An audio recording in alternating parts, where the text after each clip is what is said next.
So in Black Ops Cold War, you need to earn a lot of Bloodthirsty medals as part of the classic camo challenges to get the gold, diamond and dark matter camos in the game. Getting these Bloodthirsties and going on these streaks can be very difficult for some people. I completely understand that, and so in this video I'm going to give you guys the best guide for getting Bloodthirsty medals really fast by giving you guys the best maps and game modes, the best class setup for this, and the best tips and strategies to use in the game for earning these Bloodthirsty medals easily by going on lots of kill streaks. So we're going to get into that camo challenge guide. But very quickly, if you guys are interested in checking out any other camo challenge guides like headshots, long shots, kills behind cover, those kind of challenges, or any specific gold gun guides, I'll have a playlist with all those videos on my channel, and I've got a card for that on screen and a link in the description.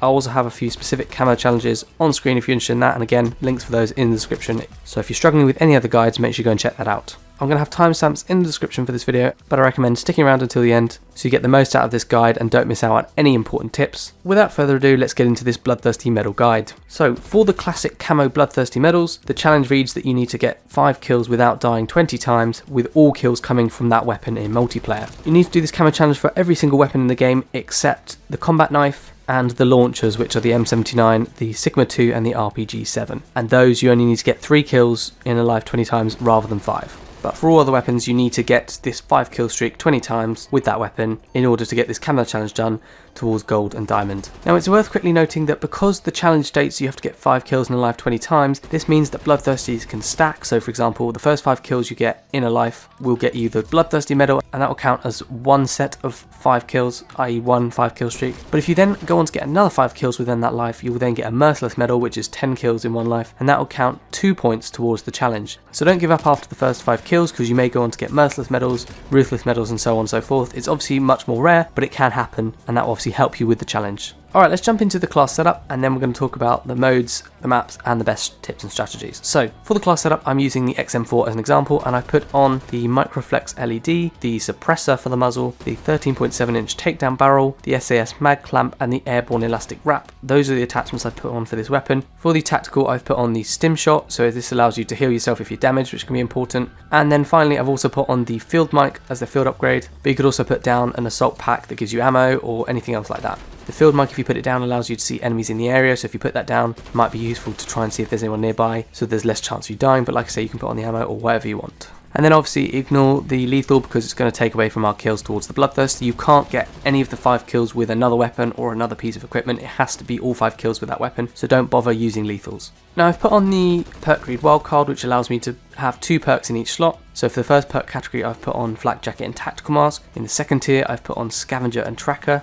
And in the third perk category, I've gone for ninja and ghost. So flak jacket and tactical mask means you're more immune to explosions and fire, and tactical mask, you're not going to be affected as much by tactical equipment. Scavenger means you're going to be able to pick up ammo from dead players, and tracker means you'll be able to see their footsteps and follow people around to get more kills. And then ninja is going to make your footsteps more quiet, and then ghost is going to take you off the radar from UAVs and stuff like that. So it just makes you a little bit more hidden, and you're more likely to stay alive. But obviously, if your weapon is not as good and you feel like you need more attachments, then obviously feel free to take off that perk greed wildcard. Only have 3 perks in total, and then put an extra 3 attachments onto your weapon. It's up to you, but because the weapon was quite decent, I felt like I could put more perks on and less attachments. What about score streaks then? Well, I'd recommend putting on non-lethal score streaks. That's the spy plane, the counter spy plane, and the armor. And this is because if you use any other kill streaks, they'll take away from the kills you get. And let's say you've got a kill with like a sentry gun, and then you got a Bloodthirsty medal. That sentry gun kill will mean that it won't count, and so you have to get an extra kill for those 5 kills in the life to count. The spy plane obviously means you can see enemies on the minimap, counter spy plane means you blind their minimap, and armor means you can have more health and you stay alive longer. It might be worth waiting until you're on, say, the 4th kill in your streak and then putting on the armor, because that way you've got a higher chance of living, whereas it might be used up earlier on in the streak and then it's not going to be useful later on. So maybe keep the armor until you're on, say, your 4th kill. That can be quite useful. And that's just brought me to a really important point, which is that if you get a kill with a lethal piece of equipment or a lethal score streak, like I say, obviously that's going to take away from the kills you can get towards your Bloodthirsty with your weapon, which means you just need to compensate and get that many number of kills extra for it to count towards your challenge. So for example, if I got 3 kills with my weapon and then 2 kills with C4, I'd then need to get an extra 2 kills, i.e. go on a 7 streak for it to count towards this challenge. So you can't just get a few kills with your weapon and the rest with something else. It has to be all with the same weapon, obviously. So that's the class setup. Like I say, feel free to mix and match however you want. If you want to change anything, feel free. Feel free to put more perks on, less perks on, more attachments or less. It's up to you guys. But that's my example class setup, and hopefully you can apply those same types of tips and attachments to your own weapon and your own class setup. Now let's talk about the maps and game modes. So to be honest, the main ones for me are Free For All, Domination, Kill Confirmed, Hardpoint, and Nuketown 24/7. Now these can be good because, for example, Free For All, you've got lots of enemies, it's kind of easier to go on streaks if you're a little bit more careful, and you'll definitely see that in a lot of my gameplays. So I think the one I'll show you on screen, I went on a ruthless kill streak, and obviously that was in Free For All, I believe, so it is possible to do well. Domination can also be good because the spawns don't flip, so you either spawn on A or C side of the map, everyone will be coming towards the middle, so that means you're less likely to have people run up behind you, shoot you in the back or anything like that, and it's a little bit more controlled and a little bit more manageable. So it obviously means you can go get a few kills and then you can feel free to sort of sneak into the enemy spawn and kill them that way, or you know, however you want. So it's a bit more controlled, it's definitely a good mode. Kill confirmed can also be good because if you have tags that you leave out, like an enemy kill confirmed tag, if you leave that out in the open, people are often drawn to it, and then if you sort of hide back a little bit, let's say you're almost at the end of your streak, if you hide back a little bit, wait for them to come towards this tag and then shoot them because they'll be focused on the tag, it's a good way to get some kills easily because people are kind of too drawn to the tag, so that can be useful as well. And then Nuketown 24/7 as well, this is obviously great at the moment because it's in the game. If they've got Nuketown 24/7 or any other small map or good map playlists, definitely hop into that. Nuketown can be great as well, like I say, you can either hide in a house or you can run about the map, whatever you choose to get these streaks is up to you, but I find myself going on a lot of streaks, especially if you are able to get into the garden and successfully in the opposite spawn and get a lot of kills.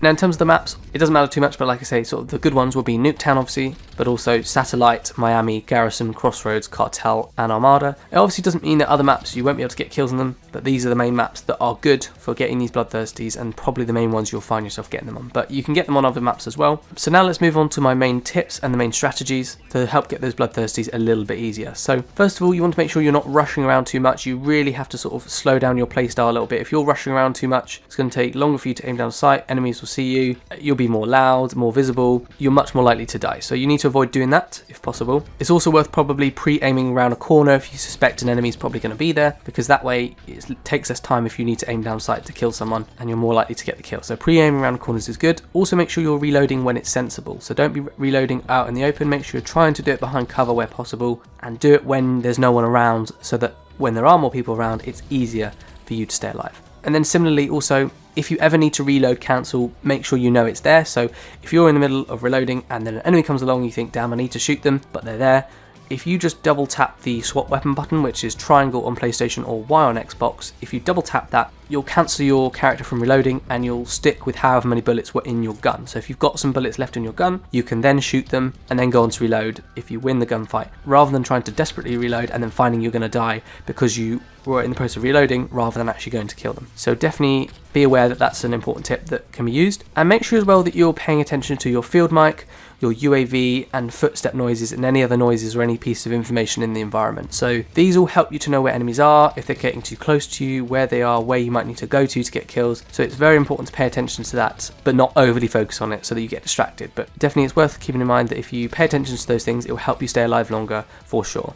I'd also recommend taking cover when necessary and don't engage in unnecessary gunfights. So if you see someone you think you're going to die from them, maybe they killed some of your teammates, or you just seem like you might be at a disadvantage, don't go into that gunfight unless you're pretty sure you can win, otherwise it's a waste and then you will die and you don't get the kills. And also, if you find that you're not doing very well with this challenge, it's probably worth trying to warm up in private matches as well. So go into a custom game, put some bots in, try it on a lower difficulty, go on some streaks. Once you're happy with that, then move up a little bit to the next difficulty of bots and do that. And when you're finally happy enough that you could do decently in multiplayer, hop into multiplayer and have some goes that way. And if you're really struggling, I'd also recommend what I would call the 3-2 method. So basically you get around about 3 kills by playing slightly more normal or slightly more aggressively in the match. So you push a little bit more towards the spawns, you're a little bit more active and get about 3 kills or so. Once you've got those 3 kills, you then kind of retreat back to a safe area or a spawn or inside a building or somewhere a little bit more safe and you're less likely to die. And then for those last 1 to 2 kills,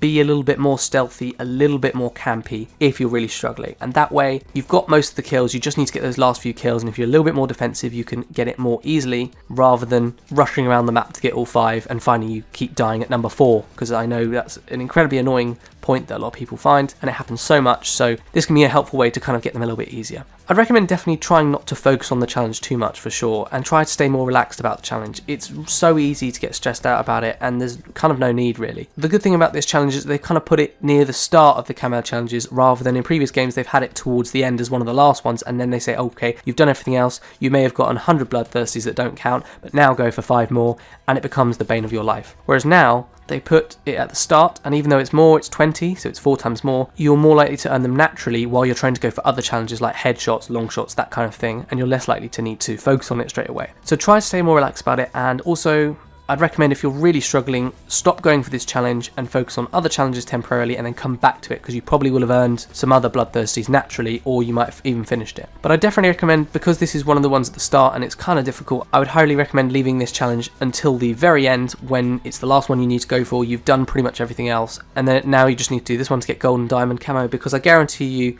most of the times, you will have gotten a decent amount of Bloodthirsties without even trying for it. That's what happened for me. I think for me, I only needed maybe 3 or 5 Bloodthirsties left to do, and that was fairly easy when I was focusing on other challenges. So like I say, don't worry about it too much, play normally, because if you're more relaxed, you're more likely to get them, because you're not thinking about it, you're not stressing. And then like I say, if it's the last one you need to go for, then obviously you need to go for it, and if you're really struggling, like I say, you can try the 3-2 method or anything else like that. So this has been the best strategy, tips, game modes, class setup for getting Bloodthirsties. I recommend this is kind of the best way you go about it, and hopefully you all found this useful. If anyone's got any other tips they can think of, feel free to leave them down below in the comment section to help get Bloodthirsty a little bit easier. And if you're interested in any other camo guides, I've got tons of them, and I'm constantly updating that camo guides playlist with other videos. So for example, headshots, long shots, kills behind cover, all those types of videos, and I'm doing the gold gun guides for each type of weapon as well. So if you're interested in any other camo guides, definitely go and check that out. If you found it useful, be sure to leave a like on the video, and feel free to subscribe with your post notifications turned on so that you don't miss out on any upcoming Black Ops Cold War or Warzone videos. But cheers so much for watching, hope you found it useful, and I'll see you guys all on the next one.